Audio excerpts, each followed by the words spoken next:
Est-ce que la participation à un stage de chamanisme suffit à faire de nous un chaman?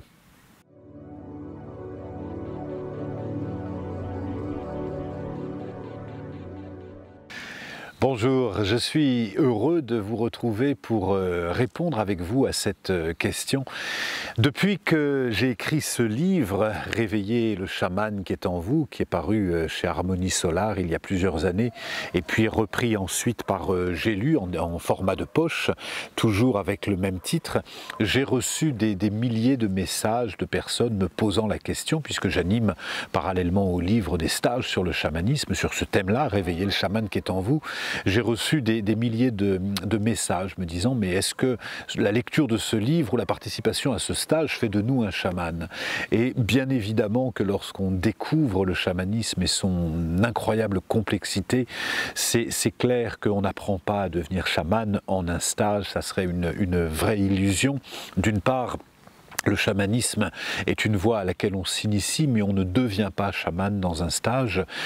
Être chaman, c'est déjà être reconnu, que ce soit par les ancêtres ou par les anciens ou par d'autres chamans en fonction des cultures, que ce soit en Mongolie, que ce soit en Amazonie, dans toutes les traditions chamaniques, ce n'est pas la personne qui se reconnaît chaman, c'est toujours la communauté. Et puis à partir du moment où on est reconnu chaman, c'est le début, c'est l'entrée à l'école maternelle d'un apprentissage qui va durer de nombreuses années. Souvent, c'est une question de 8 ou 10 ans pour commencer à être à l'aise avec ce monde, puisque les chamans sont les interprètes entre le monde visible et le monde invisible. Donc c'est vraiment un apprentissage qui demande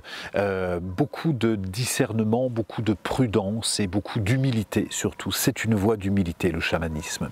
Alors, pour autant, un petit peu comme on n'apprend pas à être médecin en un stage, on peut en revanche, et c'est ce qui m'a animé à écrire ce livre et puis à proposer des stages autour du chamanisme, de la même façon qu'on ne peut pas apprendre à être médecin en un week-end, c'est 10 ans d'études, on peut en revanche apprendre à prendre soin de notre santé. Comme on ne devient pas un chef étoilé en un week-end, mais on peut apprendre les rudiments pour développer un peu plus d'autonomie et un peu plus de connaissance de l'alimentation, un peu plus de connaissance de notre corps. Si je prends par exemple le rapport à la médecine, on peut apprendre progressivement à se maintenir en bonne santé en soignant notre alimentation, en faisant du sport, en étant attentif à la façon dont fonctionne notre corps. Et puis petit à petit, on apprend à développer un peu plus d'autonomie. Et pour moi, la notion de l'autonomie, c'est quelque chose qui accompagne ma vie. Apprendre à chacun, encourager, accompagner chacun à développer son autonomie spirituelle, matérielle, énergétique, physique. Et ça, en revanche, c'est un apprentissage, c'est quelque chose qu'on peut apprendre en stage. Alors, qu'est-ce qu'on fait dans les stages de chamanisme? On apprend déjà à découvrir à quel point on peut développer par nous-mêmes cette forme d'autonomie physique en mieux connaissant notre corps, son fonctionnement, en développant aussi les trois intelligences, l'intelligence, en comprenant comment ces trois intelligences, l'intelligence cérébrale, l'intelligence du cœur et l'intelligence vitale, qui est l'intelligence du corps, comment ces trois intelligences déjà peuvent apprendre à communiquer pour avoir quelque chose pour être beaucoup plus complet avec nous-mêmes. Comprendre aussi comment développer sa sensibilité, parce que s'il y a une chose qu'apprend à développer le chaman, c'est sa sensibilité, mieux percevoir, ne pas rationaliser toujours par l'intelligence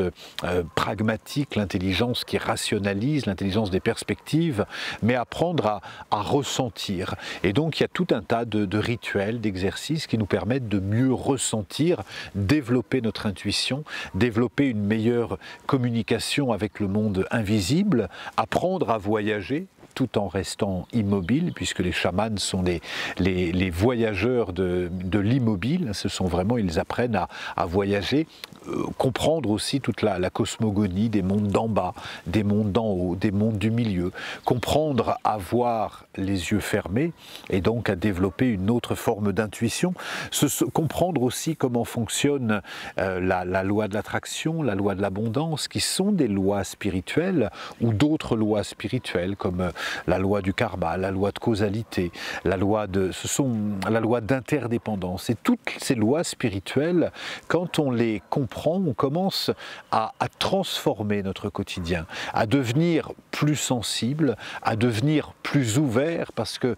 devenir plus ouvert aux autres, mais devenir plus ouvert et plus sensible avec le monde animal, avec le monde végétal, avec le monde minéral et avec le monde invisible. Parce que les chamans sont des gardiens de la terre. Ils ont la responsabilité d'être des intermédiaires entre les esprits du monde végétal, animal, minéral et invisible et le monde des humains. Et je crois que plus nous serons nous-mêmes sensibles et réceptifs sur le fait que nous ne sommes pas coupé de l'environnement, ça c'est la grande illusion de se sentir coupé de l'environnement, et le chamanisme nous invite à réaliser à quel point nous faisons un avec l'environnement, et apprendre cette loi d'interdépendance, c'est apprendre à devenir comme un arbre qui réalise qu'il est la forêt, un pilier qui réalise qu'il est le temple, ou une vague qui réalise qu'elle est l'océan. Alors, réveiller le chaman qui est en nous, c'est apprendre à redevenir cette vague qui réalise qu'elle est l'océan.